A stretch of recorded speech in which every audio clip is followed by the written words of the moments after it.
Bom dia, ótimo sábado. O papo hoje vai ser longo, mas é necessário pela complexidade do tema.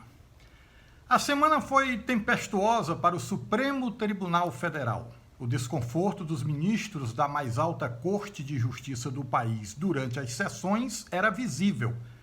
O colegiado foi chamado a referendar uma decisão controversa, mas necessária, do presidente da Corte. Agindo para preservar a imagem do Supremo, Luiz Fux suspendeu liminar concedida pelo ministro Marco Aurélio em habeas corpus impetrado por André do Rep. O resultado da decisão de Marco Aurélio era bastante previsível.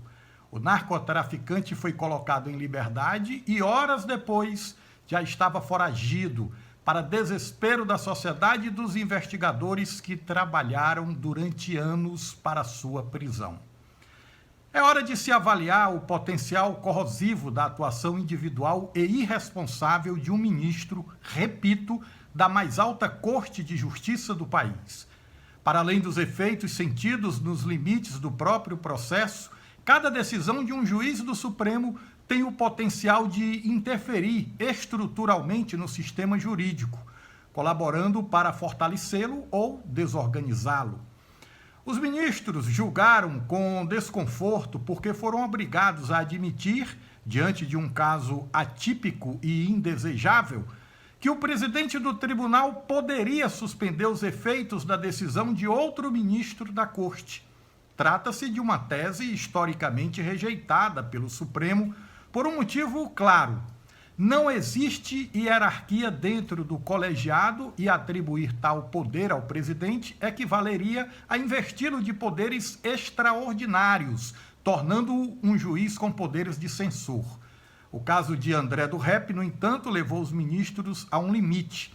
Ao colocar em liberdade um dos mais perigosos criminosos do país, Marco Aurélio criou uma situação não só de urgência para o caso de André do Rep, mas para a própria imagem pública do Supremo Tribunal Federal, que, convenhamos, já não é nenhuma Brastemp. Com constrangimento, todos os ministros foram obrigados a referendar a decisão de Fux, criando um precedente perigoso. A decisão de Marco Aurélio foi irresponsável por inúmeros motivos. Em primeiro lugar, porque foi proferida sem que o ministro tenha tido o cuidado de ouvir o Ministério Público antes de decidir. Esse cuidado seria indispensável graças aos efeitos nocivos que a decisão pela soltura teria. É ingênuo achar que, após a libertação, o chefe de uma organização criminosa ficaria tranquilamente em sua residência esperando as ordens do tribunal para se reapresentar. Colocá-lo em liberdade e assumir o risco de fuga era, no caso, pôr em xeque a força do aparato policial como um todo e de seu potencial de conter o avanço do crime organizado. Um escárnio. Mas há um outro efeito, mais danoso até, eu diria.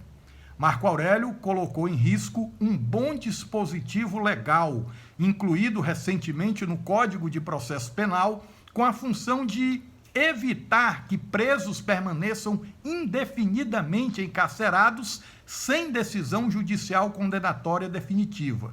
Não preciso lembrar que nem todos os presos são André do Rep e que há casos de inocentes que ficaram 14, 20 anos presos sem formação de culpa. Agora, o artigo da lei entrou na mira do Congresso e pode ser revogado.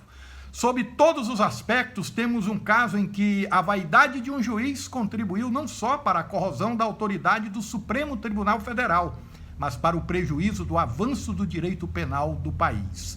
Uma lástima. Sigamos em frente, com força e fé.